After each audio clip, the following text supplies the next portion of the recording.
Terima kasih banyak Pak Pendeta Robin. Ya, Bapak dan Ibu, kita akan memulai saja, walaupun kita lihat masih ada yang berdatangan untuk masuk ke dalam ruang pertemuan kita ini.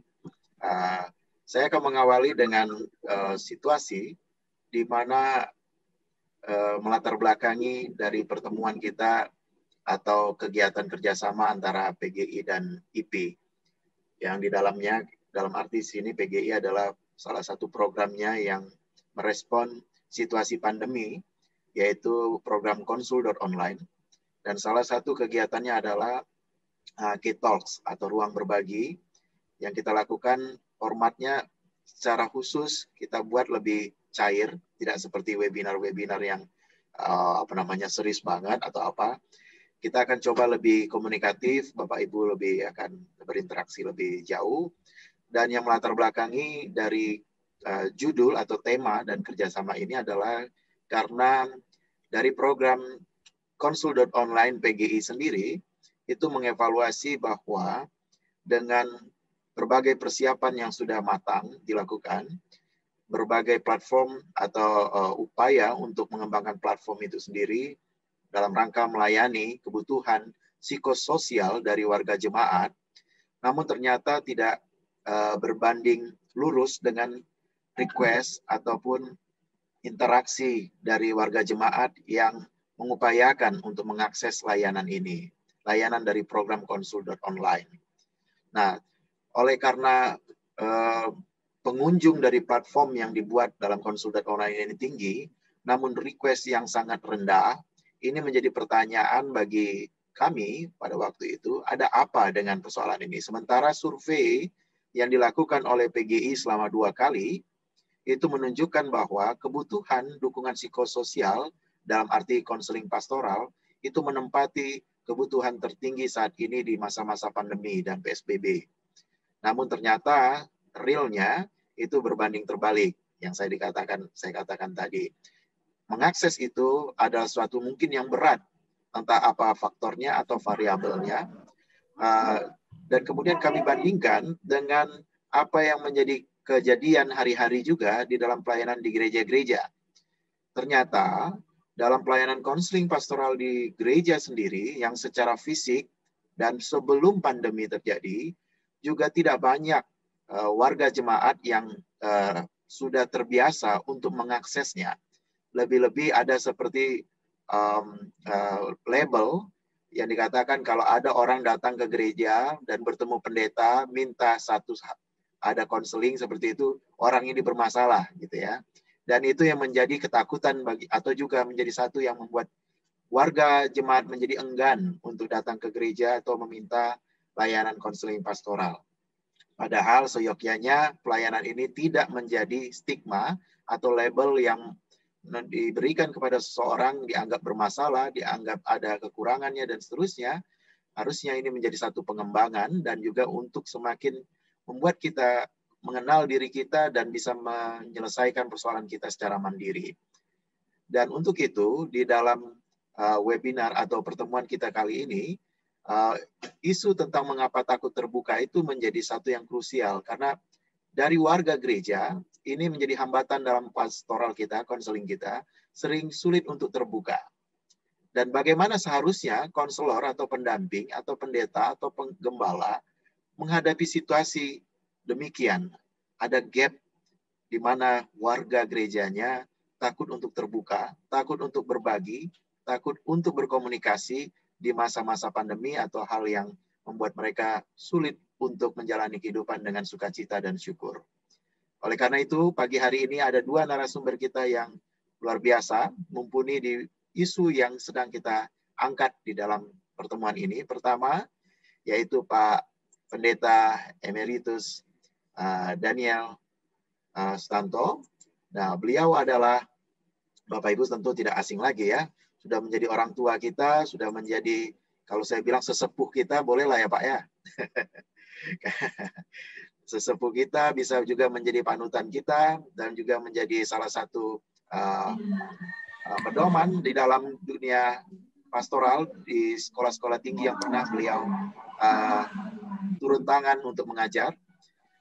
Saya akan memberikan gambaran sedikit saja bahwa beliau, mungkin bagi yang belum mengenal, memiliki 2 anak sejauh ini, sampai dengan saat ini, dan jabatan akademik terakhir yaitu Lektor Kepala. Pelayanan saat ini adalah sebagai Pendeta Emeritus Jemaat GKI Menteng Jakarta, pembicara seminar dan konselor pastoral, dosen di Sekolah Tinggi Teologi Cipanas untuk program sarjana dan pasca sarjana, sekaligus sebagai kepala program Master Teologi Konsentrasi Pastoral di STT Cipanas tersebut. Lalu sebagai dosen di Universitas Kristen Indonesia Maluku untuk program pasca sarjana. Juga sebagai dosen pasca sarjana di Sekolah Tinggi Alkitab Batu, Malang ini. Ada banyak karya tulisnya yang tentu Bapak Ibu dapat akses atau bisa komunikasikan kepada beliau jika ingin mengetahui lebih banyak tentang karya tulisnya. Dan sebagai latar belakang akademik terakhir, beliau adalah Doctor of Theology dari bahasanya agak Nederland ini ya, saya susah membacanya. Theologische Universiteit Kampen, Nederland tahun 99. Pembicara berikutnya ada Ibu, saya panggilnya ini biasanya Ito, gitu ya. Tapi kali ini saya panggil Ibu Rewin Dinar. Beliau adalah Kepala Seksi Humas BPK Penabur Jakarta, dosen Magister Ilmu Komunikasi Universitas Bunda Mulia, Komisi IT dan Media Komunikasi dari PGI, lalu pemimpin umum satuharapan.com. Jadi kalau Bapak Ibu yang ingin titip-titip berita, tapi ya harus difilter dulu dengan pemimpin umumnya ini mungkin. Dan edukasinya di yang terakhir sebagai dengan latar belakang Doktor Ilmu Komunikasi Universitas Shahid Jakarta. Ya, nah beliau akan mengajak kita untuk melihat dari sisi komunikasinya untuk seseorang bisa dapat terbuka dan agar pastoral, konseling pastoral itu berjalan dengan lebih baik. Setelah Pak Daniel Sutanto, Pak Pendeta akan menyampaikan pokok pikirannya. Saya berikan kesempatan untuk Pak Pendeta Daniel bagi pokok-pokok pikirannya kepada kita selama kurang lebih 15 menit.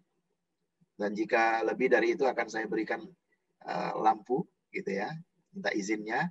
Kemudian baru Ibu Rere untuk menyampaikan pokok pikirannya. Silakan Pak. Mohon di-unmute Pak.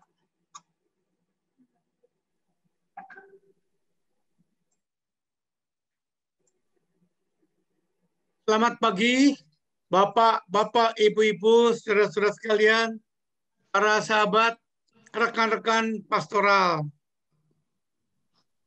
Hari ini saya ingin memberikan sebuah pengantar mengapa takut terbuka, tinjauan psikologi pastoral. Jadi saya akan meninjau tema ini dari sudut psikologi pastoral. Next. Pengantar tentang pembahasan ini akan ditinjau dari sudut psikopastoral. Kenapa? Sebab takut terbuka itu merupakan salah satu masalah psikologi. Dan masalah ini bisa menghambat pelayanan konseling pastoral yang kita lakukan. Tadi Pak Jimmy udah melihat nih, gara-gara keterbukaan, maka apa yang direncanakan kurang berjalan mulus. Contohnya, pada masa pandemi COVID-19 ini, mestinya banyak orang yang membutuhkan pendampingan atau konseling pastoral. Banyak itu. Karena pandemi ini mendatangkan ketakutan, kebosanan, kadang-kadang konflik dalam keluarga. Tapi seringkali konselingnya terhambat. Karena apa? Karena orang takut terbuka. Next. Kita bicara tentang keterbukaan. Keterbukaan ini merupakan salah satu sikap hidup yang sangat penting, saudara-saudara. Sebab apa? Sebab melalui keterbukaan, kita bisa mengerti akan diri sendiri dan berubah. Manusia itu perlu mengerti dirinya sendiri, kalau enggak bagaimana, dan dia juga perlu berubah menuju sesuatu yang lebih baik. Untuk itu bisa saja dibutuhkan orang lain. yang mau mendampingi kita dengan tulus. Itulah yang disebut di dalam konseling pastoral. Contohnya orang yang selalu khawatir terhadap bahaya COVID-19. Dia mungkin tidak sadar kalau dia takut. Tapi kalau malam dia tidak bisa tidur dengan tenang, dia sangat menjaga dirinya. Apapun tidak boleh. Padahal intinya adalah kekhawatirannya. Tentunya nanti di dalam proses konselingnya, kita bisa membawa dia ke dalam pendekatan spiritualitas juga kepada Tuhan. Walaupun keterbukaan ini sangat penting, kita harus berhati-hati. Keterbukaan ini bisa disalahgunakan orang. Kita mesti hati-hati kepada siapa kita mengungkapkan atau terbuka. Next. Sebenarnya ada banyak cara untuk menyembunyikan diri. Jadi orang itu secara psikologi bisa mengenali orang-orang yang menyembunyikan dirinya. Tertutup kan? Dalam rangka juga mekanisme pertahanan ego atau ego defense mechanism. Contohnya dengan melakukan kompensasi. Kompensasi itu menutupi kekurangan, karena kekurangan ini kan tidak disuka oleh orang. Orang cenderung mengatakan kelebihannya, bukan kekurangannya. Dan kekurangannya ini dikompensasikan dengan misalnya kalau di sekolah dia matematikanya jelek, ya olahraganya yang baik. Walaupun dia nilainya buruk di nilai-nilai akademiknya, tapi olahraganya baik. Atau melakukan proyeksi, mengalihkan pikiran atau motif yang tidak bisa diterima orang lain. Misalnya dia membenci seseorang, tapi ini kan tidak diterima orang lain. Dia akan mengatakan orang lain lah yang membenci dirinya. Nah, next. Orang yang takut terbuka ini bisa disebabkan, ini faktor penyebabnya, bisa disebabkan karena faktor kepribadian, faktor harga diri, faktor budaya, faktor pengalamannya pada masa lalu, dan faktor konselor pastoral yang membantu dia. Nah, kita mulai dengan faktor kepribadian. Menurut seorang psikolog terkenal, Carl Gustav Jung, yang hidup pada tahun 1875 sampai 1961, sebetulnya tipe yang tertutup itu tipe yang pertama, orang yang punya tipe kepribadian introvert. Di samping itu ada tipe extrovert dan ada tipe ambivert. Next.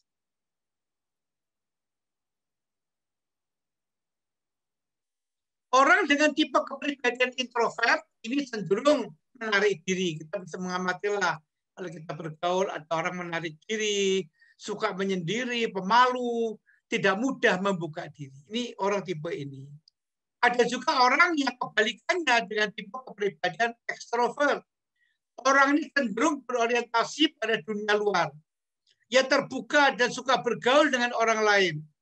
Dan di antara keduanya ada tipe ambivert yang tidak termasuk dalam tipe introvert atau extrovert, tapi tipe ini merupakan campuran dari keduanya. Next, kita bicara yang seringkali bisa menghambat itu adalah harga diri seseorang. Demi mempertahankan harga dirinya, orang bisa saja tertutup, saudara-saudara. Biasanya yang ditutupi itu hal-hal yang bersifat atau dianggap negatif yang dapat menurunkan harga dirinya. Misalnya kekurangannya, ya, kesalahannya ditutupi itu, atau kegagalannya. Dalam hidup sehari-hari, kalau kita bertemu orang, orang cenderung untuk mengungkapkan, menceritakan keberhasilannya. Keberhasilan anaknya lah, apanya. Tapi dia menutupi kekurangannya, ya, dia menutupi kesalahannya atau kegagalannya supaya harga diri dia tidak berkurang. Dan harga diri ini merupakan salah satu kebutuhan manusia. Wajar ini, setiap orang punya kebutuhan harga diri yang pernah dibahas secara mendalam dan banyak dipakai oleh para ahli, walaupun kritiknya juga banyak tentang Abraham Maslow ini.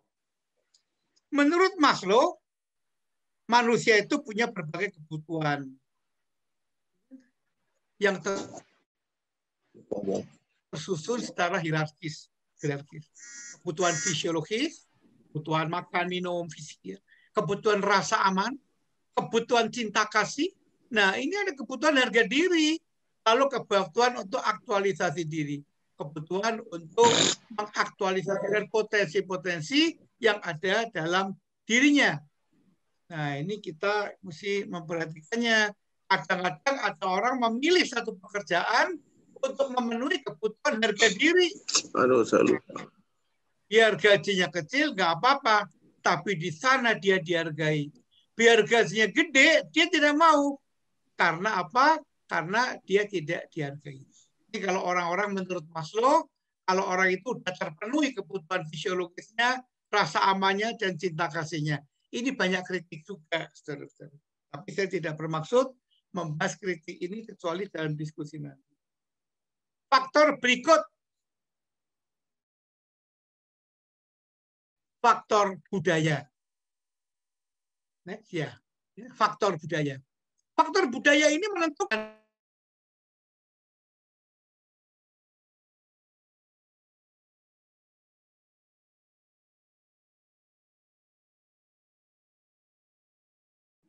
Pak Daniel, mohon maaf itu ter-unmute, Pak. saya nggak ngapa-ngapain. Oh, iya. Sekarang udah ya. Inilah kelemahan teknologi ya.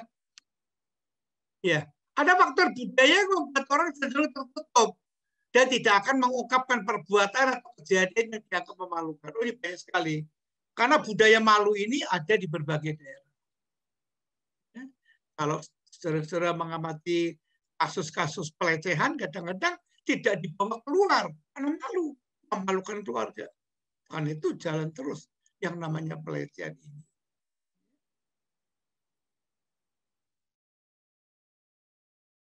Ada juga larangan untuk mengekspresikan perasaan tertentu. Ya, saya dengar di satu tempat bilang kalau kamu lagi susah, kamu jangan menangis.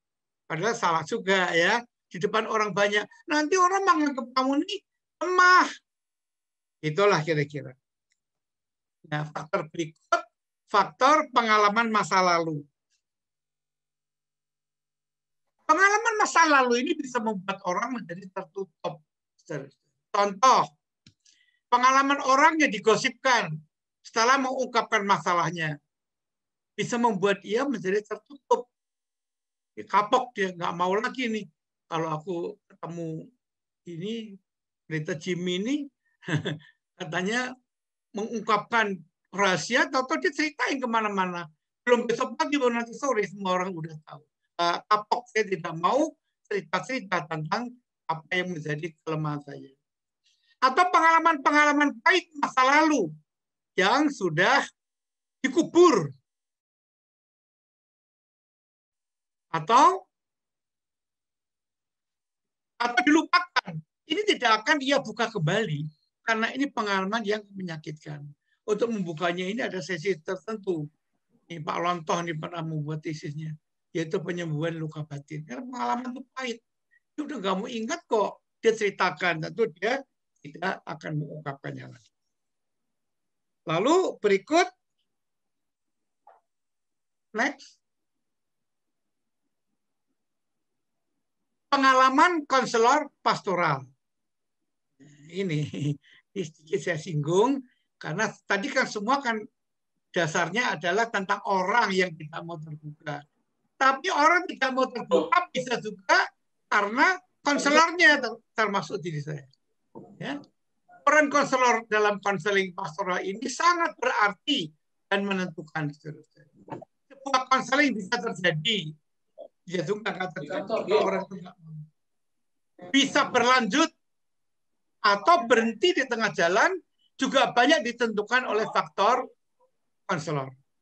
Nah, dalam disertasi saya pernah menulis seorang konselor pastoral itu harus memenuhi 3 syarat paling tidak, yaitu pengetahuan, keterampilan dan pertumbuhan pribadi termasuk spiritualitas. Saya tidak mau membahas di sini karena ini panjang sekali. Ya, jadi ini syaratnya konselor. Kita tidak bisa terus tiba-tiba orang yang mau jadi konselor dikasih ceramah sekali jadi konselor. Tidak ada orang mau datang belum itu berhasil. Ini membutuhkan yang namanya keterampilan. Keterampilan itu membutuhkan latihan dan itu membutuhkan waktu. Lalu spiritualitas juga. Tanpa spiritualitas, ngapain orang melakukan konseling? Nggak dapat apa-apa, malah susah. Ya, tapi saya mendapat cerita dari orang-orang yang melayani orang-orang yang sakit terminal di hospice. Hospice itu perawatan untuk orang yang akan meninggal. Itu banyak kok tenaga sukarelanya yang mau menjadi konselornya. Tidak dibayar, dia mau. Karena apa? Karena panggilannya. Dan ini bisa ditimbulkan panggilan ini. Nah, next. Sebuah konseling bisa terjadi. Ya. Kita tidak boleh memaksa. Ini gimana Pak kalau ada orang yang tidak mau? Kita tidak boleh memaksa orang untuk mengikuti konseling pastoral. Ini bedanya ya, saudara-saudara ya. Kalau pendeta sering kalau memaksa-maksa, tapi kalau orang datang ke klinik psikologi, enggak loh, dia datang sendiri, dia punya keinginan dan membayar, saudara-saudara. Membayar. Itu biasa lebih lancar ya. Nah, orang ikut konseling pastoral ini harus datang atas kemauannya sendiri. Dan tahu apa yang akan dihadapi. Seorang konselor profesional bahkan bisa menghentikan ya, sesi-sesi itu. Kalau memang sesi itu tidak mendatangkan hasil apa-apa. Walaupun demikian, agar orang mau mengikuti program konseling pastoral, nah ini menurut saya yang mungkin kurang juga ya, perlu dilakukan sosialisasi yang memadai, termasuk memotivasi orang. Nah, saya sangat mengharapkan kalau PGI sebagai lembaga yang menaungi begitu banyak orang Kristen dan gereja bisa melakukan ini sosialisasi melalui sinode, melalui brosur atau melalui tulisan-tulisan pendek sehingga orang ngerti konseling pastoral itu apa. Tadi saya mendengar orang diajak konseling nggak mau, ya jangan pakai konseling dong. Ada kongres pastoral di Hong Kong dari Klein Bell Institute tidak dibahas lagi tentang konseling perkawinan. Ada orang muda datang, tapi digantilah dengan istilah apa? Workshop pernikahan. Orang pada datang karena suami-suami nggak mau dikonselingi pernikahannya. Tapi dia ada workshop, dia mau walaupun isinya adalah konseling kelompok. Nah, hubungan dalam konseling terjadi mulai dengan impresi pertama. Ini yang sangat penting. Kesan pertama ini akan menentukan keberhasilan konseling kita.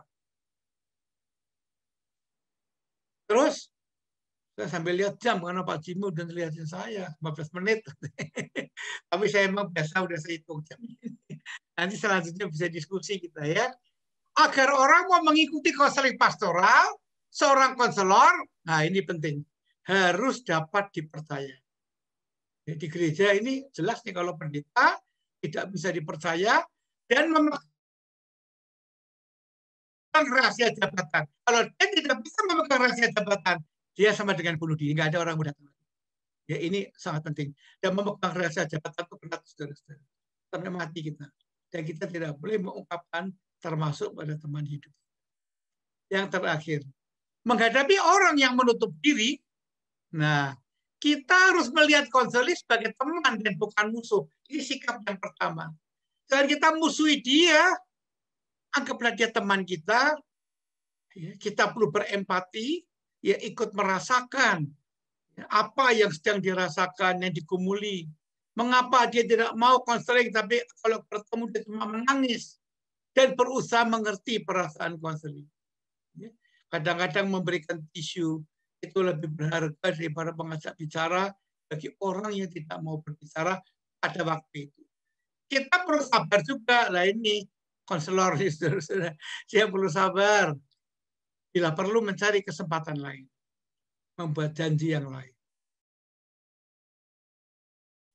memang menjadi konselor itu berat, saudara-saudara ya. Kalau saya berkhotbah, kan saya yang ngomong, orang lain mendengar, kan. Tapi konseling kan nggak bisa begitu. Saya memulai kalau yang sama nggak bereaksi kan nggak bisa. Karena itu dalam teori konseling dibilang, ya, if I preach, I give my word. Kalau saya khotbah, saya memberikan kata-kata saya. If I counsel, I give my being. Saya memberikan diri. Belum lagi nanti perubahan-perubahan, karena konseling ini juga punya dampak untuk diri kita sendiri, saudara-saudara, baik yang positif maupun yang mengingatkan kejadian-kejadian negatif kita. Dan kita perlu mendoakan ketika orang itu menolak kita. Saya kira demikianlah 15 menit, sudah lihat di jam saya. Pak Jimmy, saya mengakhirinya untuk pengantar ini. Ya, terima kasih Pak Pendeta. Ini pengantar yang sangat baik untuk kita perdalam ya dari Bapak Ibu, terutama bagaimana situasi kenyataan kita tentu sebagai pelayan-pelayan pastoral ini diperhadapkan dengan situasi di mana warga gereja atau umat secara umum juga itu memilih-milih ya. Kadang-kadang memang ada situasi kedekatan, faktor kedekatan dengan konselor atau pendamping. Tapi juga ada faktor-faktor budaya seperti dikatakan tadi, persoalan dengan luka batin dan berbagai halnya. Nah, kalau dibandingkan dengan yang klinik psikologi, itu justru sebaliknya, bayar dan animonya cukup tinggi. Ini gratis, namun animonya rendah, gitu ya. Ada apa dengan ini, gitu ya? Apakah pendeta tidak dipercaya lagi, atau gembala tidak dipercaya, atau Bapak Ibu dan kita semua juga ada di dalam sebuah tantangan baru atau sesuatu yang sebenarnya bukan baru, yang sudah lama membudaya dan perlu kita siasati bersama untuk mencari jalan keluarnya. Dan untuk itu Ibu Rere akan coba untuk menambahkan apa yang disampaikan oleh Pak Pendeta secara khusus dari sisi komunikasinya. Silakan Ibu Rere. Ya, terima kasih. Selamat pagi semuanya. Mungkin sudah siang ya. Shalom. Baik, terima kasih atas kesempatan yang diberikan untuk saya. Sebenarnya kalau lihat dari materinya Pak Daniel sih sebenarnya udah nggak perlu saya ya Pak Daniel ya. Karena udah lengkap sekali. Tetapi baiklah, pagi hari ini saya akan coba membagikan mengapa takut terbuka dari perspektifnya komunikasi. Mudah-mudahan bisa sebagai ilmu atau pengetahuan yang baru buat Bapak dan Ibu yang pelayanan di bidang pastoral. Baik, saya akan share materi saya.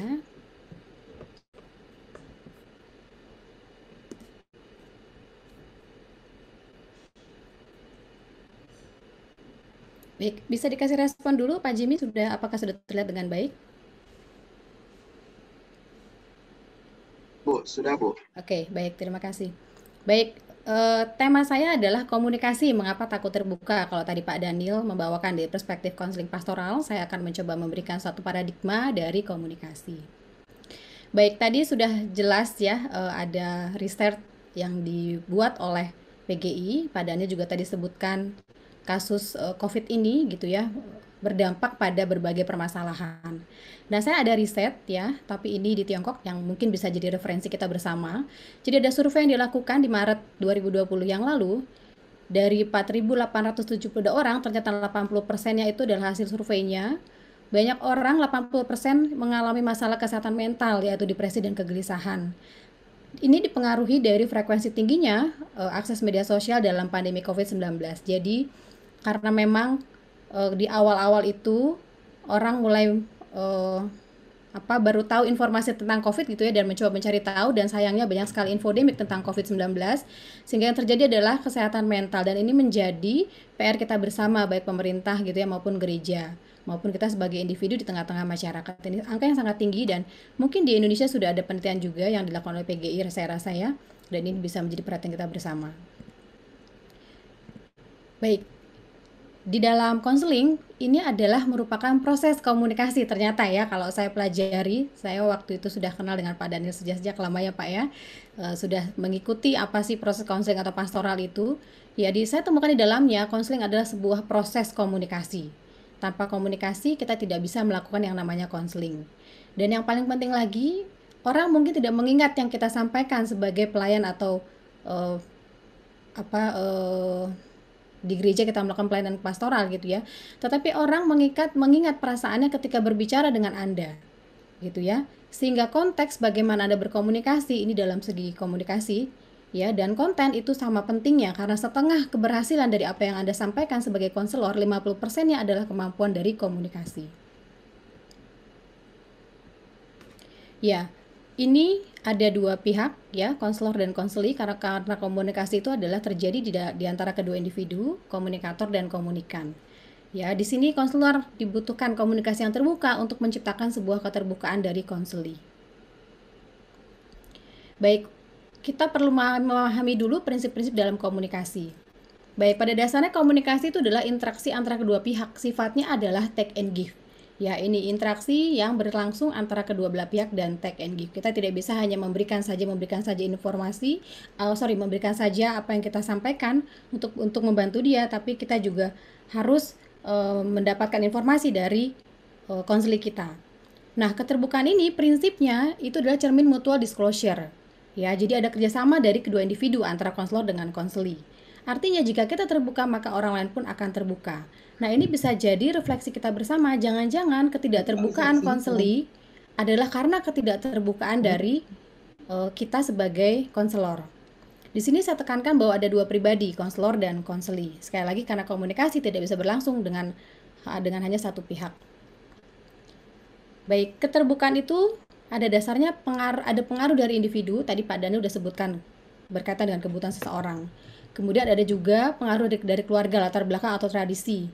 Ya, banyak dari kita yang mungkin melihat karena keluarga kita, karena misalnya ibu kita lebih banyak memendam permasalahan. Nah, itu yang kita lakukan juga gitu ya. Kemudian ada juga pengaruh di masyarakat, norma-norma. Tadi rasanya Pak Dani sudah jelas ya. Nah, dalam psikologi psikoanalisis Freud ya, ini bisa digunakan di dalam komunikasi. Ya, ada 3 bagian dari seseorang. Ternyata ditemukan bahwa dari perspektif komunikasi ya, jadi orang-orang yang mau terbuka adalah mereka yang mau melampaui diri dan ego mereka, termasuk norma-norma yang ada di dalam masyarakat, dan mau berkomunikasi terbuka untuk dirinya merasa lebih baik. Itu makanya di dalam media sosial banyak orang yang lebih mau terbuka karena itu. Mereka bisa mengontrol dirinya bahwa dia bisa melampaui ego atau norma-norma yang ada di dalam masyarakat maupun dirinya sendiri. Ini mungkin bisa menjadi referensi ya dalam psikoanalisis ini, karena keterkaitan dengan keterbukaan seseorang. Nah, tadi saya sampaikan bahwa ada 2 faktor atau ada 2 individu di dalam komunikasi ya, konselor dan konseli. Nah, untuk yang pertama, terbuka dari pandangan konseli. Mengapa mereka mau terbuka? Karena mereka memiliki perasaan positif atau mau memiliki perasaan yang positif dari keterbukaan. Gitu ya. Jadi mereka mau mengungkapkan untuk merasa lebih dekat dengan orang lain, ya. Kemudian mereka juga mengungkapkan ini mau terbuka dengan konselor gitu ya.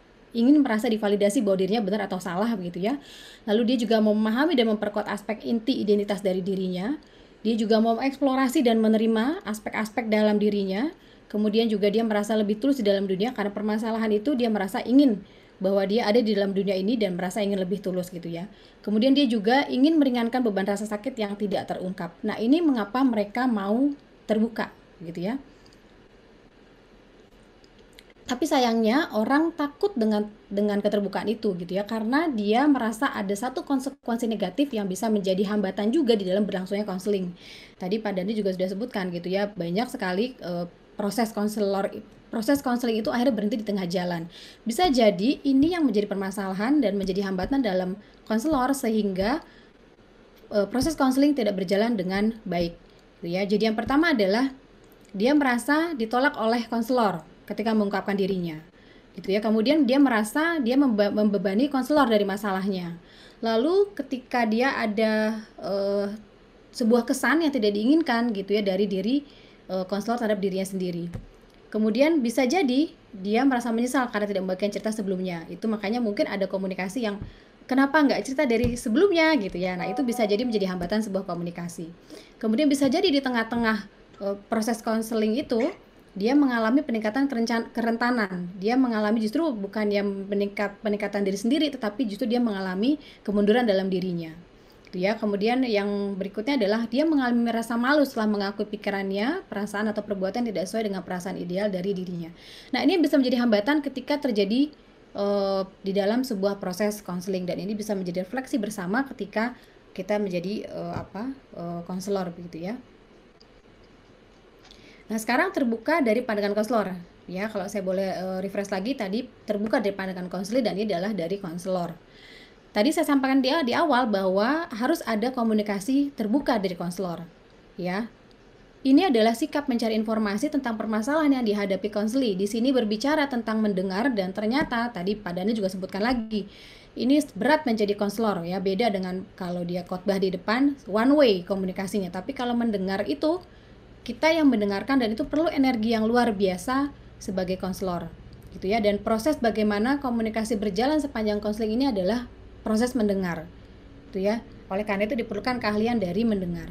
Kemudian ada juga karakteristik konselor, sehingga orang mau terbuka. Ingat ya, sekali lagi, keterbukaan itu adalah sifatnya cermin. Ketika konselor terbuka masalah, maka konseling pun akan terbuka. Nah, keterbukaan dari konselor ini itu dari faktor kepercayaan, trust, ada pengalaman penerimaan empati dan kejujuran. Kemudian ada juga suportif, mengurangi sifat defensif dalam arti dia tidak bertahan bahwa dialah yang pihak yang paling benar sebagai komunikator gitu ya. Dan kemudian juga sikapnya terbuka. Ya, kalau orang mengalami permasalahan, dia sudah mulai membuka dirinya, konselor pun harus terbuka gitu ya, bukan permasalahan dogmatis yang hanya disampaikan, tetapi dia juga harus terbuka dengan apa yang menjadi permasalahan dari pihak konseli. Baik, ini sebagai rangkuman dari apa yang coba saya sampaikan pagi ini. Keterbukaan adalah menyangkut kontrol diri seseorang terhadap norma-norma yang ada. Jika dipahami bahwa kita memerlukan orang lain untuk membuat keputusan atau tindakan yang terbaik, ini untuk pihak konseli, ditambah dengan kemampuan komunikasi yang baik, ini dari pihak konselor, maka akan terjadi keterbukaan dalam proses konseling atau pastoral. Demikian yang saya sampaikan, mungkin kita bisa meneruskannya ke dalam diskusi. Terima kasih. Ya, terima kasih Ibu Rere. Ya, semakin menguatkan ya dari sisi komunikasi. Tanpa berpanjang lebar, saya mau memberikan ruang pada Bapak dan Ibu untuk kita berinteraksi dengan dua narasumber ini, khususnya terkait apa yang sudah disampaikan oleh kedua narasumber, maupun juga tema ini yang juga terbuka. Artinya, mengapa takut terbuka ini terbuka untuk Bapak Ibu kritisi atau sampaikan responnya. Saya melihat bahwa di ruang chat sudah ada yang memberi komentar, itu dari Ibu Pendeta Evelyn, untuk Pak Daniel secara khususnya, bagaimana sih seharusnya atau sebaiknya untuk bisa memulihkan kepercayaan diri seseorang akibat ditusuk. Ini bahasanya ditusuk ya, mengerikan memang ya. Bu Evelyn ini memang bahasanya luar biasa. Bagaimana cara memulihkan kepercayaan diri akibat ditusuk oleh orang yang kepadanya kita sudah berani terbuka. Artinya ada dalam tanda petik pengkhianatan, Pak. Sudah rasanya luka batin itu tercipta oleh karena pengkhianatan itu. Atau dihianati oleh orang yang sudah diberikan seluas-luasnya kepercayaan diri untuk terbuka kepada orang itu. Lalu apa faktornya sih orang itu bisa sudah begitu lama mengenal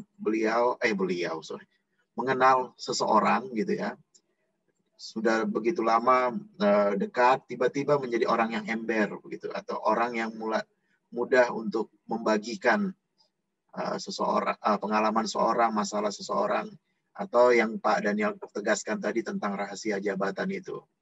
Bagaimana bisa seorang misalnya pendeta yang sudah lama melayani tiba-tiba lupa atau luntur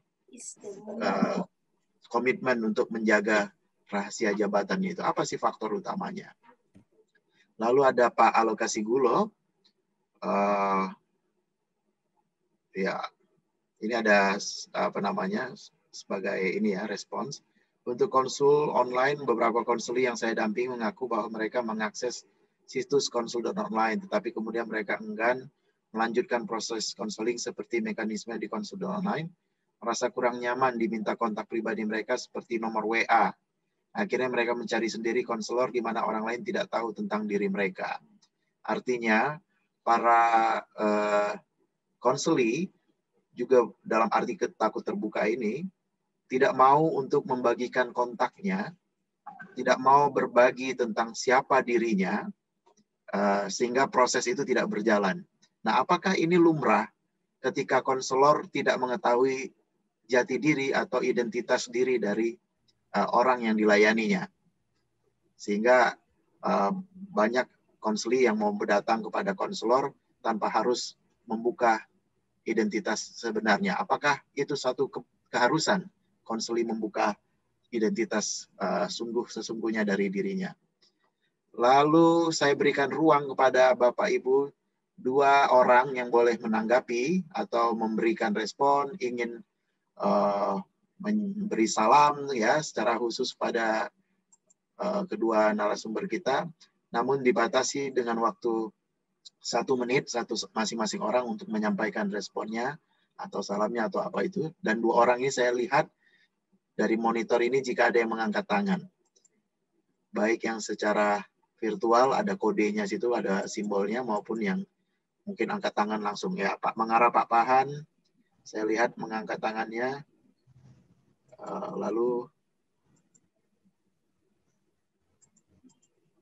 ya, belum ada ya yang lainnya.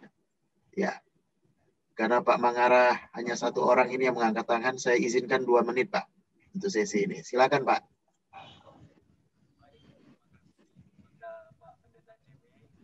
Dan saya juga berterima kasih untuk kedua narasumber, Bapak Daniel dan Ibu yang sudah membahas, Ibu Rewin Dinar ya.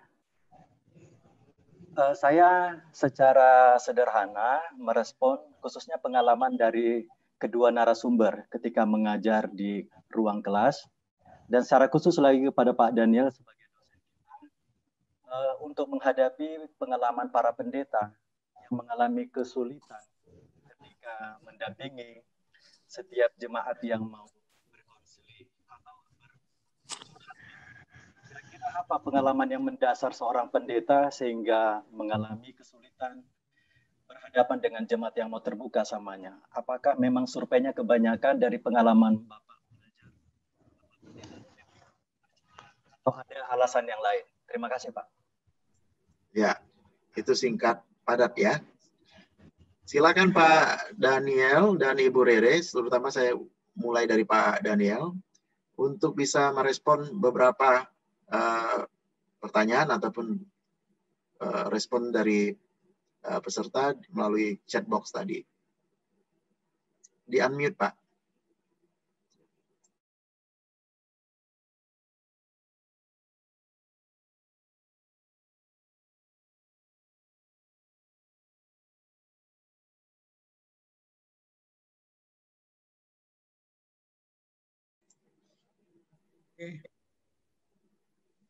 Ya, silakan, Mbak. Ya, baik, saudara-saudara. Saya berterima kasih atas pertanyaan-pertanyaan yang bagus dan bisa nanti kita berdiskusi lebih lanjut tentang pertanyaan-pertanyaan ini. Pertama, ini mengapa ada pendeta yang menceritakan rahasianya kepada orang lain. Ini kalau tenaga profesional seperti psikolog atau psikiater, Anda bisa dituntut. Ada kode etiknya. Nah, saya tidak tahu pendeta ada nggak kode etik seperti itu. Jadi kita tidak boleh menceritakan sesuatu yang diungkapkan pada kita, berarti sahabat kita. Sampai kemudian kita menceritakan orang lain dengan tujuan untuk dalam tanda kutip membinasakan dia. Ini jahat ini. Ini orang semacam ini harusnya tidak layak menjadi konselor atau perlu mengikuti program CPE, Clinical Pastoral Education. Ya, program CPE ini bukan program cuma belajar melakukan konseling pastoral, bukan, tetapi program juga untuk pengenalan diri dan juga untuk berubah. Ya, jadi sebabnya apa ya? Oh, macam-macam nih sebabnya orang yang berbuat begitu. Ya, orang itu bisa juga dia mengalami luka batin sama kita. Ya, sayangnya orang itu tidak bicara, dibalas dengan cara begitu. Atau kita kemudian terganggu juga karena dibegituin, kita mengalami luka batin juga. Dan luka batin itu obatnya satu. Saudara-saudara. Kalau mau disembuhkan di luka batin, obatnya adalah pengampunan. Pengampunan. Ya. Kalau kita bisa mengampuni orang, itu berarti kita lebih kok dari yang kita ampuni. Kita bisa memberikan ampun atau maaf kepada orang karena kita kaya maaf itu. Apa mudah? Oh enggak. Susah, saudara-saudara, untuk bisa mengampuni. Oh, sangat susah. Ini ada prosesnya juga, ada teorinya, mungkin nanti kali kita bisa bahas. Penyembuhan luka batin. Susah. Ya.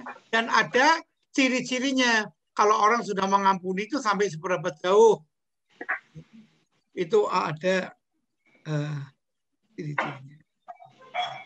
Lalu kemudian, mungkin orang yang menjadi kita itu walaupun sahabat, bisa juga faktornya banyak. Bisa juga karena dia balas dendam.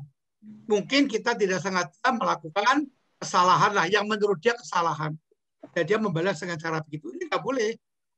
Ya. Lalu bisa yang kedua, selain balas dendam, ini persaingan.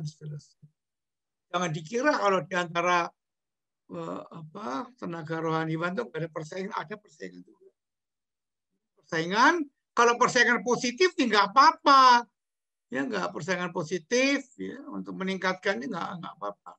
Tapi kalau persaingan kemudian diikuti dengan perbuatan-perbuatan dengan menjatuhkan orang, bukan ya, kalau persaingan itu kan saya bisa bilang gue lebih hebat nih karena ini. Tapi kalau saya bilang dia lebih buruk, itu negatif. Jangan kok dalam bidang konseling, iklan barang aja kita dituntut, coba kita iklankan sabun A lebih baik sabun B.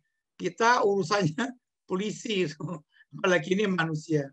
Cuman karena tenaga-tenaga pastoral ini dan para pendeta ini mungkin belum, kalau etika pastoralnya kali ada ya, kalau gereja dari sinode, gitu kan ada tuh etika pastoral. Kalau di kami IP itu ada etika pastoral itu. Lalu ini dari kawan Pak Gulu ini menarik sekali.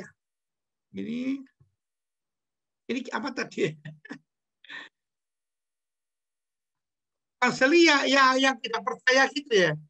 Iya Pak Jimmy. Tadi apa Pak Gulu? Ya, apakah konseli harus membuka identitasnya untuk satu proses konseling, atau dia boleh menutup dirinya untuk konseling itu?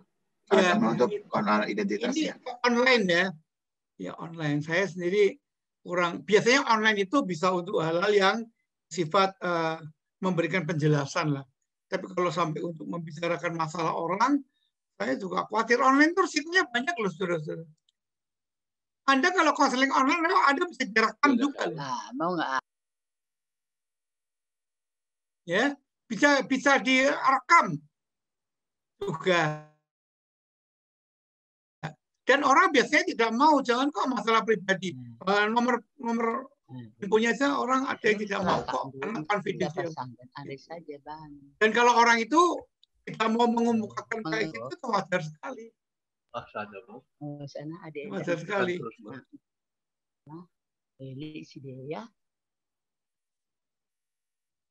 Begitu ya. Tapi persoalan boleh kan saya sedikit? Boleh. Enak ya, betul enak. Begini tatap muka.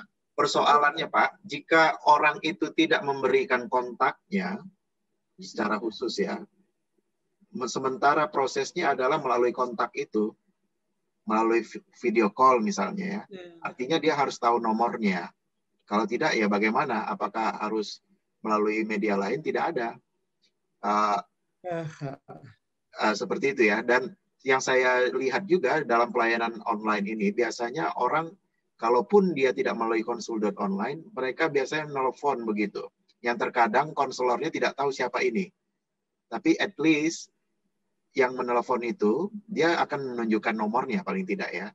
Hanya memang tidak diketahui siapa yang menelpon. Apakah itu akan memengaruhi kualitas dari konseling itu Pak, atau pelayanan pastoral ini sendiri? Kalau kita tidak mengetahui siapa orang ini. Bisa aja dia mengerjain kita. Bisa saja dia tidak punya komitmen untuk ada dalam proses itu sendiri. Dan kita hanya buang-buang waktu, tenaga, pikiran. Bisa. Jadi karena itu konseling online itu juga ada batasannya, masalah-masalah apa yang bisa di-online-kan itu. Kalau sifatnya berupa penjelasan, ya kalau orang itu takut mau ke dokter itu kan lebih pada informasi. Itu kan tidak terus berkata nih gimana tentang suami saya atau istri saya, itu kan enggak. Cuma saya pernah melihat juga di hotline dari beberapa gereja, atau konselor atau apa, yang dia begitu terbuka loh, saudara-saudara. Dia menceritakan kasusnya sampai kayak begitu rupa. Dan menurut saya itu ada trust, ada kepercayaan. Gitu. Dan kalau orang mau misalnya membicarakan kasusnya di hadapan publik, kan dia mesti minta izin juga. Gitu. Jadi trust, ada kepercayaan sama orang ini atau lembaga ini. Gitu ya.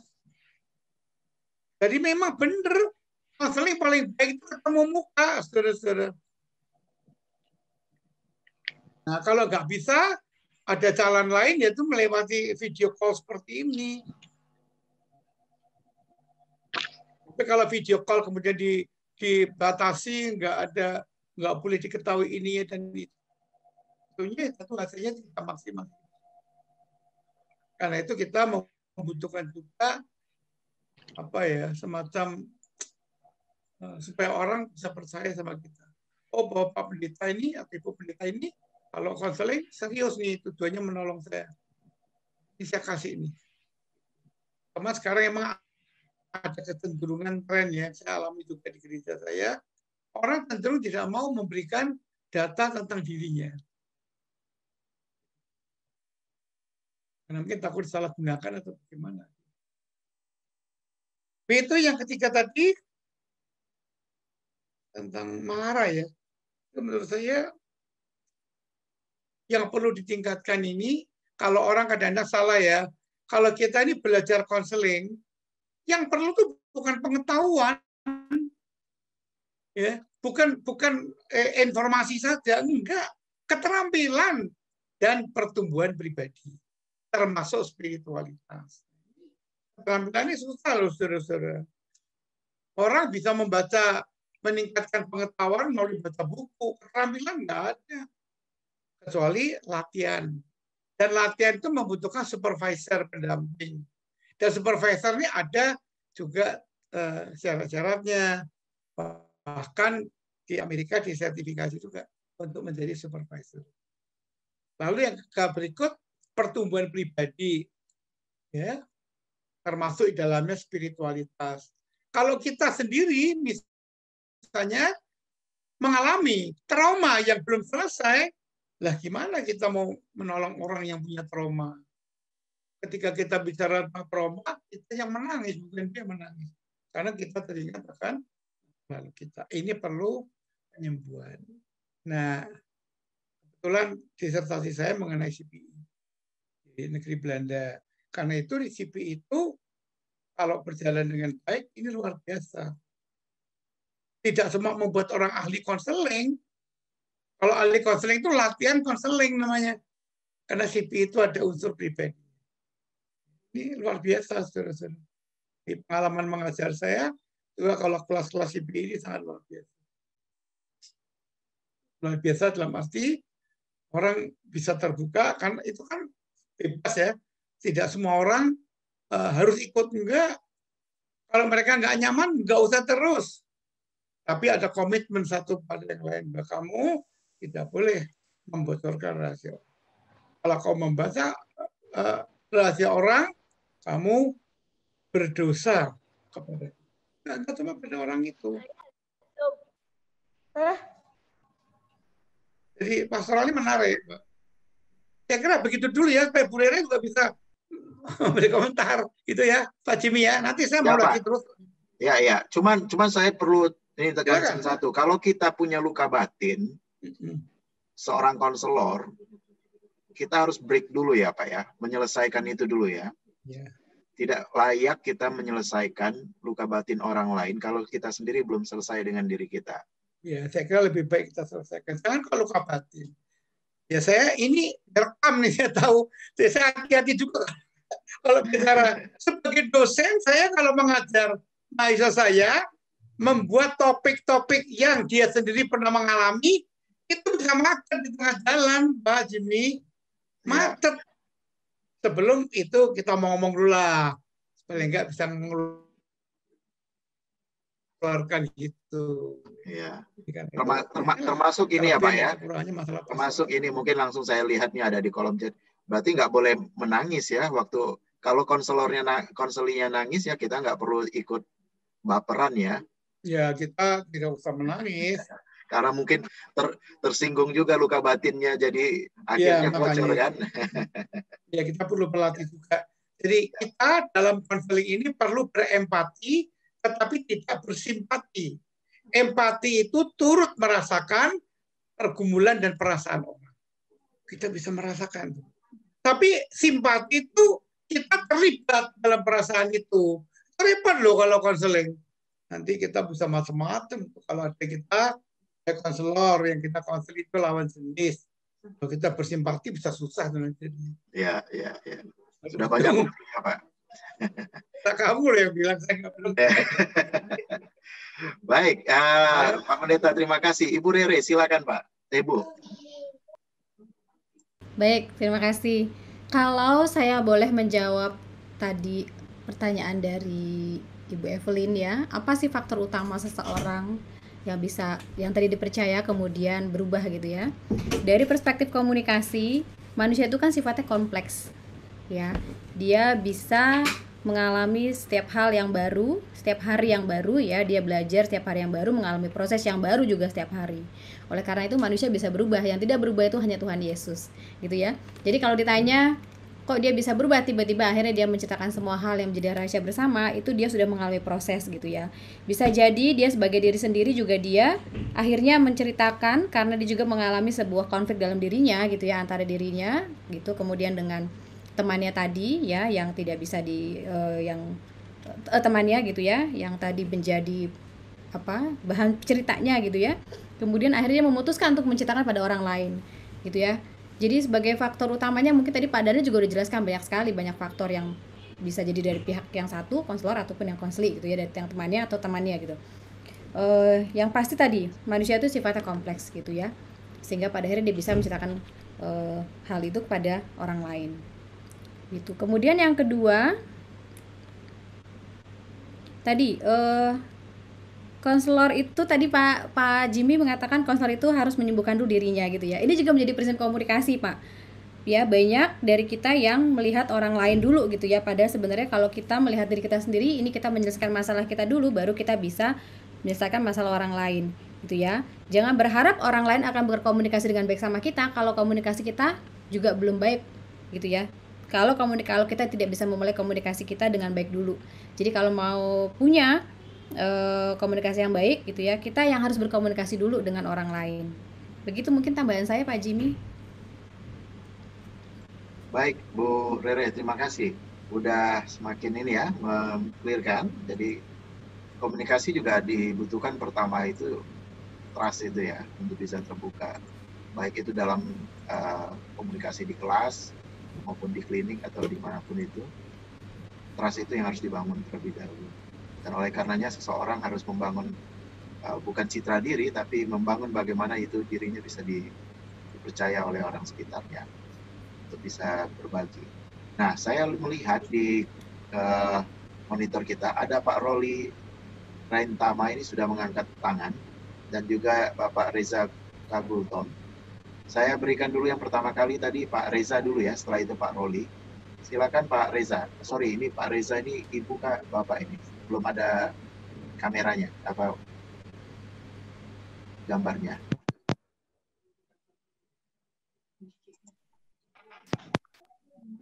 Halo, Pak Reza, Bu Reza.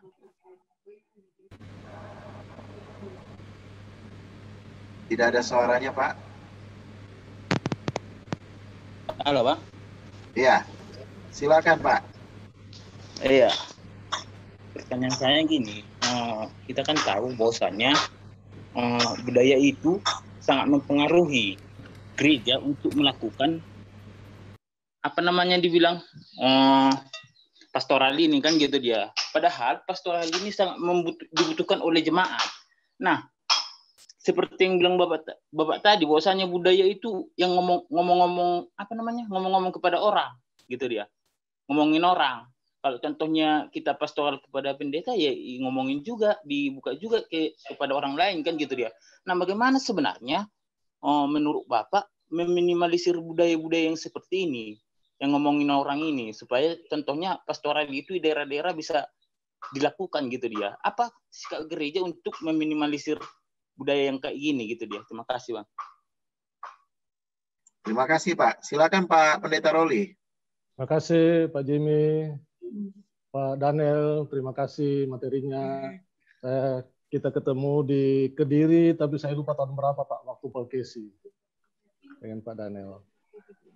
Pak Daniel yang pertama, terima kasih karena Pak Daniel mengungkap soal CPA, Clinical Pastoral Education. Saya alumni CPA Cikini tahun 2016 Pak, yang 70 hari itu dengan apa namanya supervisor Ibu Mercy di Cikini. Yang kedua, ini pertanyaannya Pak, sering kali kita memang dalam rangka menjaga kerahasiaan konsili itu. Cuma sebagai pendeta sering kita terjebak pada doa itu, doa di jemaat. Kan biasanya kita ingin mendoakan si A, si B, si C, dan seterusnya. Nah, kita mendoakan konsili itu. Bagaimana tanggapan Bapak kalau kita secara tiba-tiba dalam ibadah itu kita mendoakan, apalagi dalam doa syafaat, kita mendoakan konsili itu yang mengalami persoalan-persoalan. Kalau kita doakan begitu kan, kan sudah semuanya orang sudah tahu persoalannya. Nah, bagaimana tanggapan Pak Daniel dengan hal itu? Terima kasih Pak. Baik. Terima kasih Pak. Dan saya akan mengulas berapa juga yang ada dalam kolom chat. Yang pertama bahwa tadi sudah terkait dengan Pak pertanyaan dari Pak ini juga ya, Pak Reza tadi ya. Kalau ada orang yang sudah seperti budaya seperti itu, apa langkah-langkah yang harus, karena Pak Daniel juga dan Ibu Rere juga mengatakan persoalan budaya.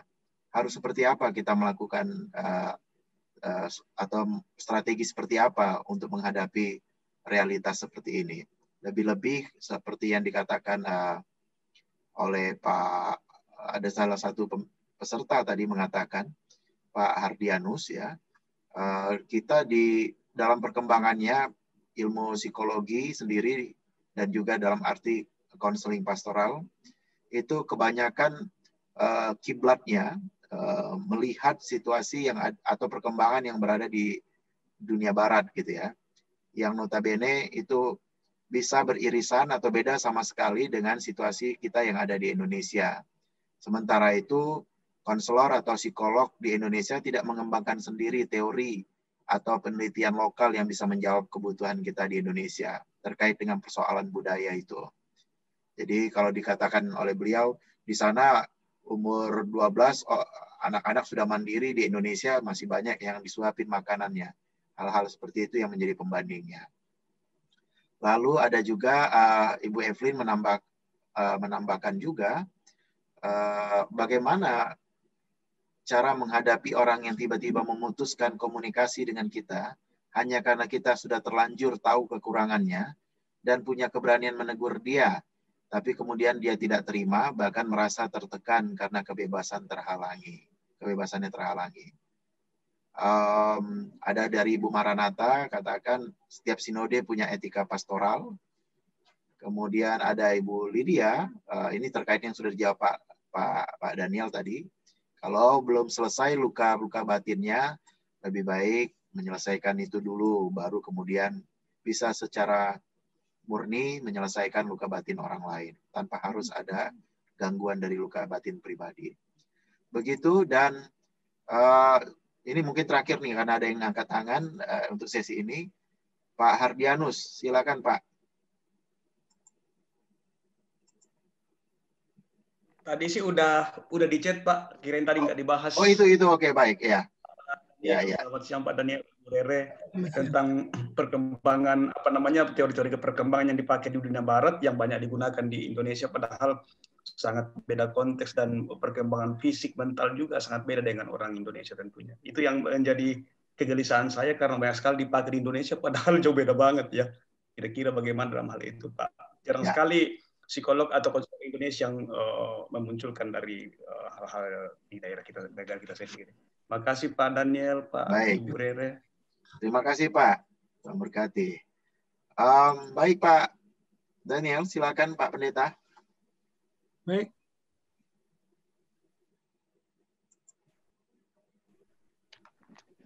Oh iya, saya terus terang yang pertama ini sangat penting, tapi saya kurang jelas kalau ada budaya yang mendorong orang membocorkan rahasia orang. Kalau tidak salah tadi Pak Resa ya. Ya. Betul nggak yang saya tangkap? Emangnya ada budaya yang membocorkan orang? Saya kata ada. Mungkin bukan budaya tapi kebiasaan bocor-bocoran begitu ya Pak. Dan akhirnya membudaya gitu. Oh. Kebiasaan warung makan Pak, lapo-lapo begitu mungkin.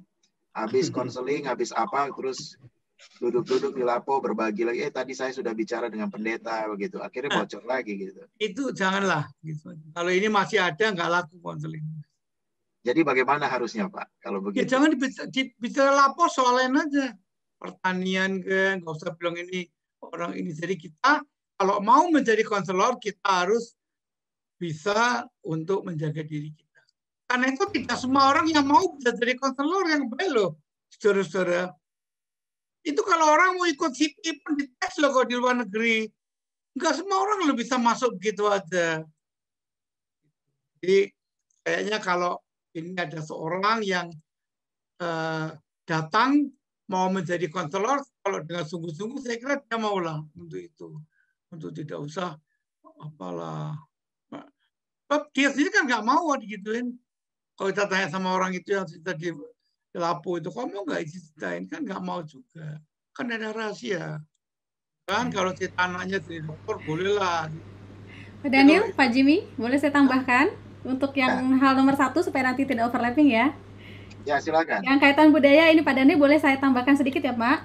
Jadi memang pada dasarnya kan manusia itu adalah makhluk yang suka bercerita. Ya, homo narans disebutnya gitu. Jadi memang seringkali terjadi cerita-cerita dimanapun tadi di lapo, di mana gitu Pak Daniel gitu ya. Jadi memang pada dasarnya manusia itu memang makhluk bercerita gitu. Tetapi dalam konteks pastoral ini baiknya dikembalikan kepada profesinya. Tadi Pak Daniel juga sudah sebutkan ya, ada kode etik di dalamnya. Ketika seseorang mengetahui perannya sebagai konselor, dia harus tahu batasan-batasan, dia harus bisa ngerem gitu ya, kapan dia harus bercerita dan kapan dia harus menyimpan gitu ya, atau tidak menceritakan untuk orang lain. Mungkin itu bisa saya tambahkan Pak Daniel dan Pak Jimmy.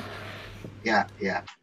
Jadi memang dua hal ya, baik yang konselornya, kalau konselornya sudah jaga rahasia jabatan itu, tapi konseli yang habis melakukan konseling, setelah melakukan konseling, ya pergi duduk di warung makan, cerita pula apa yang disampaikan kepada pendeta atau konselornya. Nah itu lain hal, itu persoalannya itu gitu Pak. Tapi sebaiknya kita dalam konseling membuat perjanjian. Inilah bedanya konseling pendeta, tanya-tanya begitu. Pendeta pun harus ada perjanjian, ada komitmen. Itu kalau di klinik konseling ada loh syarat-syaratnya. Kalau dia nggak mengikuti, kita berhentikan konseling itu. Supaya konseling itu berhasil. Ya jadi kita akan dia setuju, kita punya perjanjian bahwa baik dia maupun kita tidak akan membocorkan peristiwa ini. Karena jadinya kan gitu. Ya. Baik. Berikutnya Pak, silakan Pak.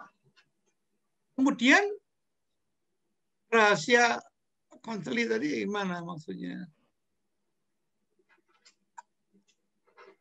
Ini Pak, mendoakan konseling dari mimbar. Apakah itu memang? Oh iya. Oh janganlah. Kita jangan sekali-kali mendoakan konseling dari mimbar. Supaya doa kita gak kemana-mana, catat. Saya sebagai pendeta, saya catat tuh apa yang saya doakan. 1, 2, 3, 4. Kalau nggak kemana-mana kita nggak sengaja gitu, maksudnya baik, tapi dampaknya tidak baik. Orangnya juga nggak suka kok didoakan di mana mimbar gitu. Boleh kita ceritakan Ya enggak, oh, ini pergumulan ibu ini. Ya, bapaknya udah 3 bulan dia tidak pulang. Dia tinggal dengan selingkuhannya Tuhan. Biar engkau memimpin, menggerakkan hatinya. Itu. Tokoh-tokoh sebut dari selingkuhannya ada. Kita tidak boleh, saudara-saudara. Dan supaya kita tidak terperosok, kita mesti catatlah daftar apa-apa yang kita doakan. Ya tadi budaya, oh iya budaya.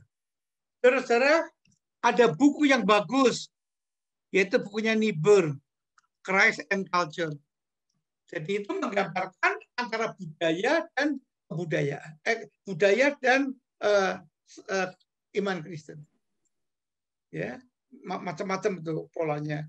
Apakah iman Kristen mengalahkan budaya, budaya mengalahkan iman Kristen. Tapi yang menurut saya baik itu iman Kristen menyempurnakan budaya itu. Budaya itu biarkan bagus kok. Budaya itu bagus. Ada memang gereja-gereja, kalau kita menjadi Kristen, dia harus ini apa, menghilangkan budaya itu. Saya maksudnya budaya itu bagus juga. Nah lalu kalau ada, halo, ini dengar ya? Dengar ya? Dengar Pak, bisa. Kalau ada, misalnya teori kepribadian, apa teori konseling dari barat, lah memang iya. Saya bolak-balik minta mahasiswa saya Newton sendiri nggak ada yang bisa tuh. Coba kamu bilanglah bahwa ini dari barat. Emang kalau barat apa semua jelek kan enggak juga kan? Kan tidak. Enggak. Jadi budaya barat tuh bagus juga. Itu tapi ya ini tapi. Waktu saya menulis disertasi di negeri Belanda, saya masih ingat co-promotor saya Herben Heiting bilang, Daniel, kamu di sini tidak untuk mengimpor barang-barang Belanda ke Indonesia. Walaupun bukunya banyak Belanda juga, tapi dia bilang enggak gitu. Bahwa ini ada merupakan satu alat bantu untuk melihat itu. Karena itu tulisan saya juga CPI untuk Indonesia. Saya pakai itu. Jajar Dimantoro antara lain. Itu Indonesia. Jadi enggak apa-apa.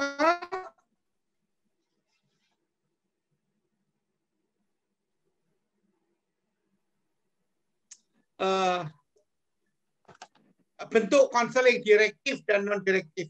Itu langsung kasih nasihat blok. Non direktif itu membiarkan orang untuk menemukan dirinya sendiri. Itu kan. Nah, ini kalau kita diajari di luar negeri, di barat kan ditekankan non direktif itu. Pulang orangnya balik bilang, orang konseling bukan dikasih nasihat, malah ditanya-tanyai gitu. Itu. Kalau direktif itu langsung gitu loh pendekatannya. Nah, kita pandai-pandai menurut saya apa ya, bukan menggabungkan tapi melihat situasinya juga. Kalau kondisinya darurat ya kita pakai direktif. Kan kalau ada orang mau bunuh diri kita tidak terus tanya dulu ya, kau lihat dulu pisaunya kayak apa, enggak, kan langsung kita. Tapi ketika sudah reda kan kita tidak langsung juga memberi nasihat-nasihat, tapi kita berkomunikasi dan timbal balik. Jadi yang barat itu nggak salah kok, karena mereka lebih dulu dari kita. Tapi jangan ditiru begitu saja gitu. Lalu, oh ini ada orang yang ditegur marah gitu ya. Ya beginilah Bu, kalau bisa memang menegur orang itu juga bisa hati-hati. Hati-hati ada syarat-syaratnya. Ya enggak? Belum kok ditegur, ibu lewat, ibu pelototin matanya aja, waduh, udah marah dia. Dia urusan apa? Ini kan persoalan saya. Kenapa dia ikut melotot-melotot matanya sama saya? Gitu. Jadi ini pengalaman. Nah kalau ada pengalaman gini Bu ya, jangan terus kita tidak berani menegur orang. Nah ini yang kita seringkali salah. Pengalaman itu merupakan hal yang positif, tapi memerlukan apa? Penilaian gitu. Kita yang menilai. Nah, dalam CPI ini dari Pak Sapa ikut CPI tadi. Siapa tadi? Yang pernah ikut CPI tadi. itu pengalaman-pengalaman itu diberikan refleksi bermakna untuk kita. Kita tuh dalam berteologi, saya waktu belajar di FET dulu, ya itu terlalu banyak teorinya. Teori saja baik, tapi kok kayaknya tidak bisa menyelesaikan. Teori saja bagaimana? Kan dia praktek dong. Ya enggak? Dan persoalan kalau orang datang ke dokter, ya, dia akan bilang, dokter, saya sakit perut. Itu ya kan kita tidak berkata, oh kamu sakit perut ya. Apa itu perut? Apa itu perut sama jantung bedanya? Asal teori soal perut kan. Itu juga kalau kita misalnya ada orang datang konseling sama kita, dia punya pergumulan tentang apa ketakutannya itu pada virus ini kan kita menekankan sebenarnya pemeliharaan Tuhan kan dan perlindungan Tuhan kan kita membicarakan hal-hal yang bersifat akademis semata. Kayaknya sama itu ya. Ada lagi? Ya Pak. Hah? Ya Pak, cukup Pak. Ya. Silakan Bu Rere. Baik, tadi yang nomor 1 mengenai budaya sudah dijelaskan ya, sudah saya tambahkan. Kemudian saya akan ke pertanyaan kedua tadi, mendoakan konseli di umum atau di mimbar gitu ya. Jadi di komunikasi itu ada satu elemen ya, namanya media. Kalau kita salah menggunakan medianya, itu bisa berdampak pada efeknya. Ya, jadi kalau tadi media salah, kalau medianya di umum padahal itu masalah pribadi, itu efeknya akan salah. Yang tadinya konseling akan membuat sebuah efek yang baik, tindakan yang positif untuk membuat satu tindakan yang terbaik dari si konseling, bisa jadi efeknya berubah. Ya, si konseling bisa jadi yang tadinya mau bertindak efektif gitu ya sesuai dengan konseling tadi, oleh karena media yang salah itu maka akan berdampak justru berefek yang negatif, justru yang salah ya dari kebalikan hasil konseling tadi. Itu pertanyaan yang kedua ya. Kemudian kalau ditanya penelitian, bagaimana penelitian yang di Barat dan di Indonesia, saya setuju sekali dengan Pak Daniel. Sampai hari ini Barat masih menjadi acuan, masih menjadi referensi atau menjadi pusat dari yang namanya knowledge, pengetahuan gitu ya. Tetapi bukan serta-merta kita langsung aplikasikan itu di manapun. Kita harus menyesuaikan semuanya di dalam konteks. Ya, contohnya misalnya COVID, bisa jadi di luar negeri mereka menerapkan yang namanya semua tidak ada kegiatan sama sekali gitu ya, tapi di Indonesia tidak bisa, harus disesuaikan dengan konteks demografi, ekonomi, sosial, psikologis ya. Jadi tidak hanya penelitian saja, tapi apapun harus disesuaikan konteksnya di realitas yang ada di tengah-tengah kita berada. Itu untuk penelitian di penelitian yang ada di Barat dan di Indonesia begitu ya. Kemudian tadi pengalaman menegur orang, betul sekali ada tekniknya di dalam berkomunikasi ya, apalagi di dalam menegur orang. Menegur itu kan kita tujuannya adalah untuk mendapatkan sesuatu yang lebih baik tujuannya. Tapi kalau salah maka akan berdampak negatif juga. Begitu ya Pak Daniel ya? Ya. Baik, terima kasih. Ada lagi Pak Jimmy, silakan. Saya akan berikan, ini ada satu sesi terakhir. Saya lihat tadi, saya baru melihat bagian akhir pas lagi diskusi, Pak Sembiring ada mengangkat tangan ya, dari ada berapa peserta secara japri mengatakan beliau angkat tangan, tapi saya kurang melihat. Pak Sembiring apa masih bersama dengan kami? Pak NJ Sembiring. Silakan Pak NJ Sembiring. Ini sesi terakhir Bapak Ibu. Setelah Pak NJ Sembiring, saya akan berikan satu kesempatan juga untuk beberapa pertanyaan yang ada di chat box untuk saya bacakan dan sampaikan pada narasumber. Silakan Pak Sembiring. Terima kasih Pak. Pertama saya perkenalkan kami dari GBKP Pondok Gede. Pak Daniel kami kenal pada tahun 2003. Mungkin Bapak ingat dulu Bapak memberikan pendaftaran kepada seluruh pendeta-pendeta GBKP se-Indonesia yang diadakan di Puncak Cipayung. Bapak salah satu pembicara, tapi kebetulan pada saat itu sebagai panitia. Dan bukunya ada, saya tidak tahu kalau buku itu sudah Bapak terima belum. Ada tulisan Bapak di sini. Apa Bapak sudah terima bukunya belum? Belum Pak. Bukunya sudah Bapak terima? Ini Belum Pak, belum. Nanti kasih alamat Bapak, nanti saya kirimkan. Karena ini buku ini kami tulis, kami buat dalam kenang-kenangan waktu Bapak memberikan ceramah tahun 2003 di GBKP seluruh Indonesia, ledakan di sini, dan saya salah satu panitia. Iya, baik, terima kasih. Jadi nanti Bapak kasih alamat, nanti saya kirim ke Bapak. Baik. Jadi pertanyaan saya singkat aja Pak. Untuk berhasilnya suatu counseling, bagaimana kita memilih counselor di dalam satu majelis gereja?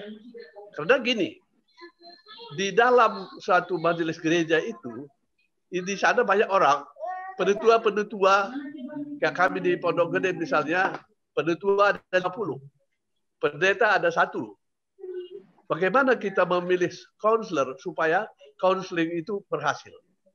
Karena dulu pada tahun 1990 saya sendiri mencoba membuat suatu counseling pranikah di GBKP. Kemudian sekarang sudah dikembangkan, saya sudah pensiun, saya sudah emeritus.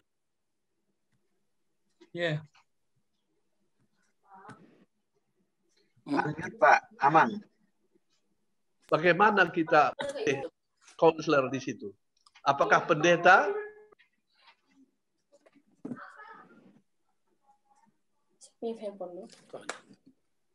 Mampu. Jadi ini saya minta penjelasan dari Bapak, bagaimana kita memilih seorang counselor di tengah-tengah gereja. Terima kasih Pak. Ya, terima kasih Aman. Pak Sembiring. Ya, jadi platform atau pertemuan kita ini menjembatani kegiatan 2003 ya. Iya Pak.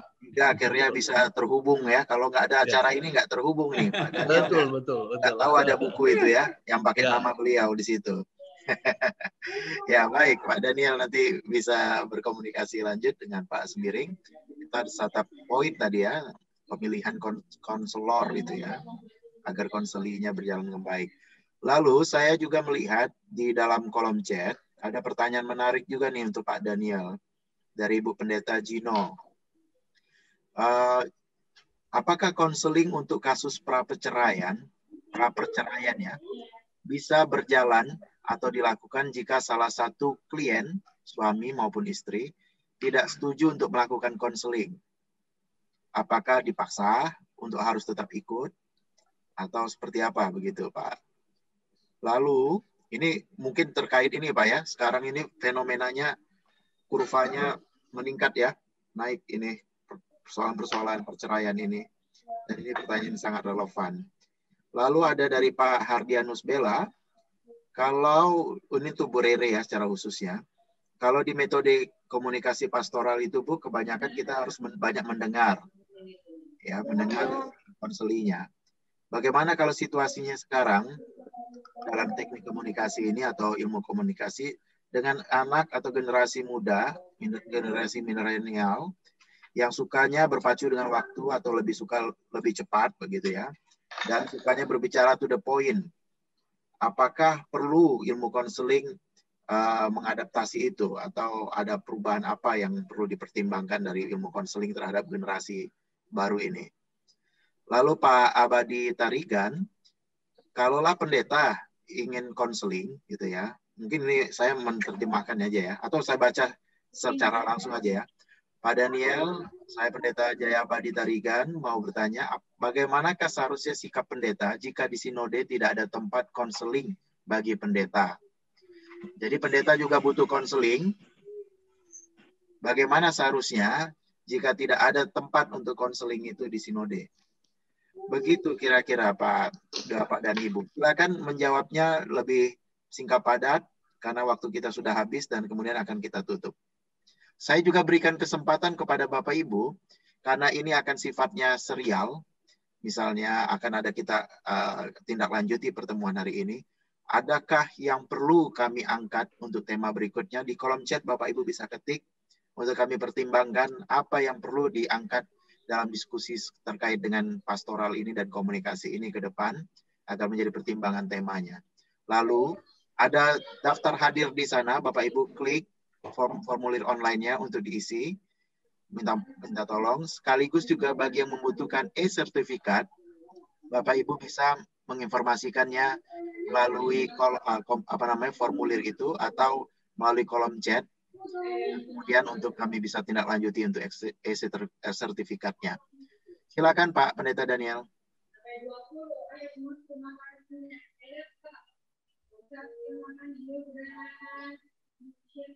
Ini sesi saya untuk bicara, Bu Rere. Tolong tampilkan muka saya juga yang agak gedean. Bisa? Sudah Pak, dengan Bapak bicara dia akan langsung sorot ke Bapak. Silahkan. Oh langsung ya, baiklah. Nah sekarang saya mau menjawab beberapa pertanyaan. Bagaimana kita memilih konselor ini? Ya, pilih konselor itu, ini kalau anggota majelis jemaat, ya ini kita mesti hati-hati lah begitu. Jangan sampai orang tersinggung karena tidak bisa menjadi konselor. Jadi andai kata ada orang yang menurut kita tidak pas menjadi konselor, sekalipun kita harus sangat bijaksana untuk membicarakannya. Itu. Tapi kita bisa juga membuat satu tim gitu, beberapa orang untuk mencari konselor. Itu lain lagi modelnya.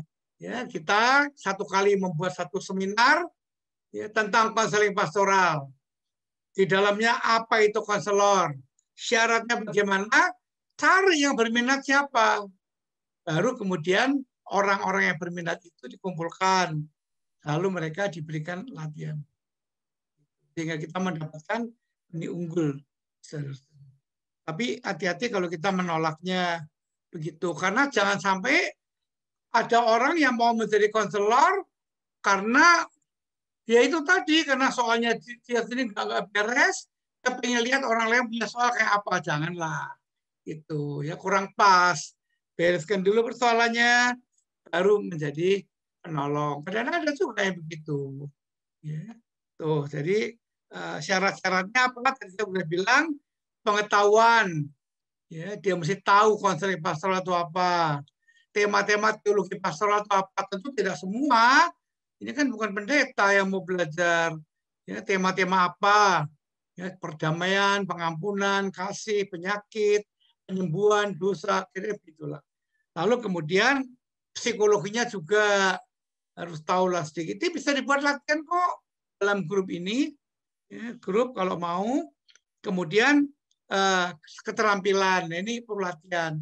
Biasanya ini pengalaman saya, kalau membuat latihan, ini datang di 40, nanti kalau udah mulai latihan, kan latihan tiap orang mesti ambil kasus verbatim, merotol, udah hilang.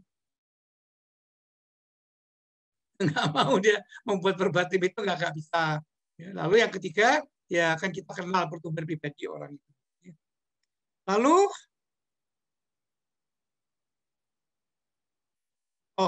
kalau orang misalnya ada masalah perselingkuhan atau konflik, ya, kalau yang salah satu tidak mau ikut konseling, bisa nggak? Ya bisa saja. Gitu. Jadi kita membuat penguatan dari satu segi, satu sudut. Misalnya dari istrinya saja. Kita suaminya nggak mau. Jadi kita jangan bilang-bilang konseling pernikahan lah. Kamu datang ke suami konseling pernikahan. Nggak mau, kita bisa pakai istilah workshop pernikahan atau diskusi pernikahan. Itu mau datang dia. Ya, jadi istilah itu di luar negeri banyak udah diubah kok istilah itu. Ya. Lalu, untuk konseling pendeta ya. Saya nggak tahu apakah di gereja Anda ada ini. Bagaimana dengan kerekanan gitu. Sebab ini bisa diatur secara formal dan tidak formal. Yang formal itu sinode membuat tuh. Dia biasanya ya ini hanya menyangkut soal-soal yang melanggar peraturan kan. Ada masalah gitu. Tapi kalau masalah-masalah yang tidak sampai melanggar peraturan kayak gitu kan belum ada sekali ini. Jadi Anda bisa mulailah mengusulkan supaya ada wadah. Jangan pakai konseling pendeta, nggak mau pendeta di konseling. bilang aja temu bicara pendeta. Itu kan konseling kelompok sebenarnya. Temu bicara pendeta. Mau kok, pendeta kan perlu juga kawan, saudara-saudara. Perlu. Bahkan mungkin dalam kalau mereka ini kita bisa bikin grupnya. Grupnya bisa juga ada penatua di dalamnya yang dibilang grup kelompok penguatan itu, ya, grup untuk penguatan bersama. Tapi ada juga salah satu untuk jadi pemimpin, fasilitator. Saya kira itu. Ya. Saya tadi ada sedikit kecil aja. Gini ya, saudara, menurut pengalaman, kalau orang ini datang kepada konselor, ya, terbuka, dan konselor itu menerima, belum ada jalan keluarnya, dia udah banyak disembuhkan kok. Kenapa? Karena secara psikologi udah ada katarsis. Katarsis itu apa? Saluran emosi keluar. Menangis, sudah segala macam. Tuh. Yang kedua, itu istilah tadi. Kita kan tidak usah, tadi kan sudah dibilang, nggak usah ikut barat. Istilahnya tuh nggak usah ikut barat, kan nggak usah konseling, dikata konsel. Nah, nggak usah. Gitu. Bisa istilah lain yang isinya adalah untuk menolong. Bisa istilahnya ngopi bareng, Pak ya. Itu bisa juga. Ngobar gitu ya. Ngobar gitu. Ngobar, bar dewe-dewe, bayar dewe-dewe gitu ya. Oh, punya bareng, bayarnya masing-masing. Itu. Nah, saya kira saya sekian. Kalau ada kesalahan, mohon maaf. Kalau ada berminat untuk belajar lagi tentang pastoral, silakan. Ada banyak institusi yang ada. Ya. Itu Pak Jimmy. Terima kasih banyak Pak Pendeta, luar biasa. Baik Ibu Pendeta lagi. Ibu Rere, silakan. Belum Pak. Belum, berarti mau ya? Belum tentu juga. Kan saya belum bilang. Oke, baik. Ini pertanyaan terakhir, tapi mohon dikoreksi kalau memang saya diperlukan koreksi ya Pak Daniel ya.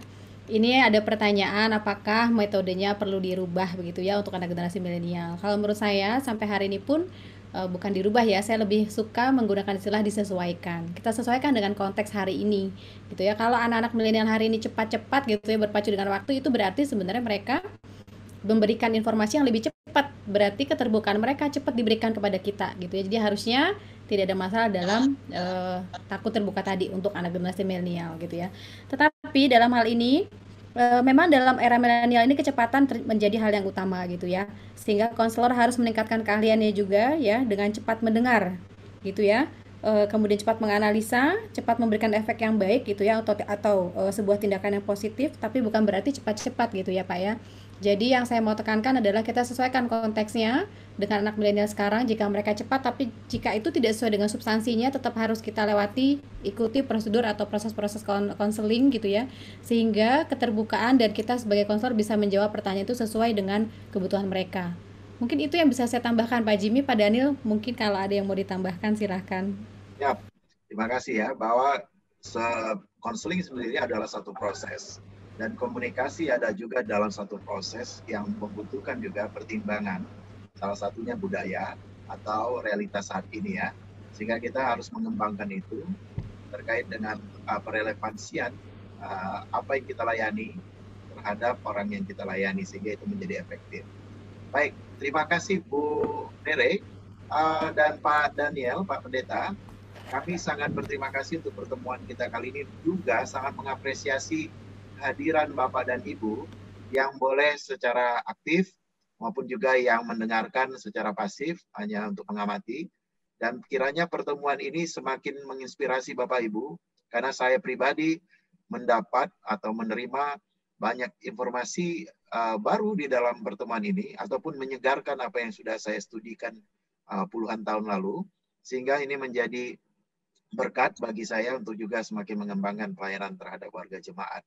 Dan juga bagi Bapak Ibu yang bukan pendeta, tentunya ini juga, ataupun konselor di gereja, tentunya ini juga memberikan manfaat atau ilmu atau juga informasi yang bisa dipakai untuk mengembangkan diri dalam curhatan ataupun ketika ada warga atau keluarga, sahabat yang membutuhkan dalam tanda petik tong sampah untuk berbagi sekaligus juga untuk menemukan solusi di dalam mengupayakan ia secara mandiri mengatasi masalahnya atau persoalannya.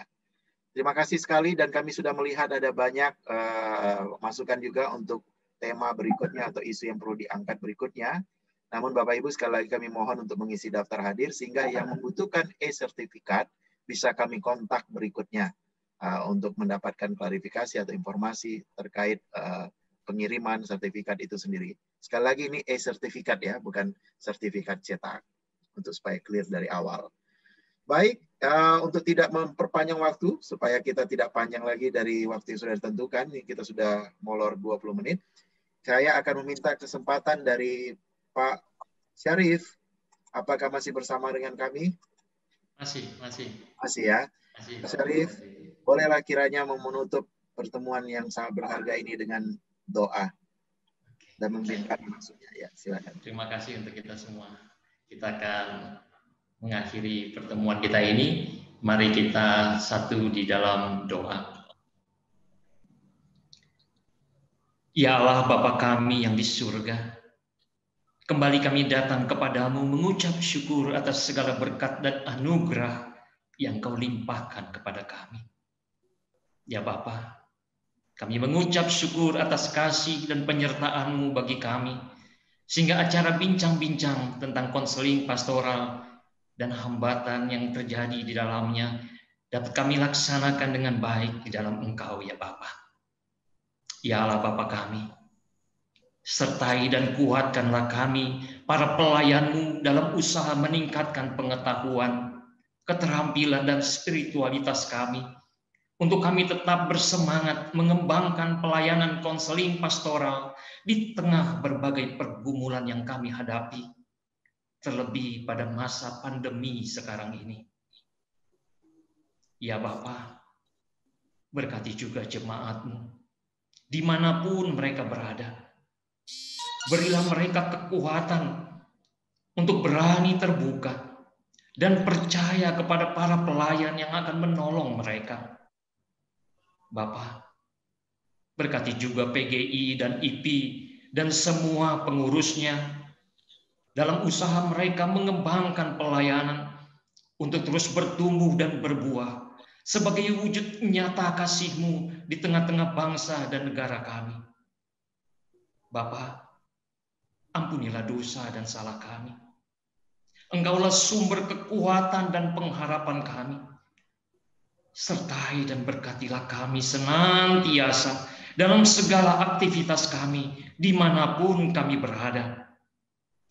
Ya Allah, kami serahkan segalanya ke dalam tangan pengasihan-Mu, di dalam nama anak-Mu Yesus Kristus, Tuhan dan Juru Selamat kami. Amin. Baik, terima kasih Pak Pendeta. Sama-sama Ya, semua. terima kasih untuk kita semua. Sekali lagi, sampai berjumpa pada kesempatan berikutnya. Dan bolehkah kita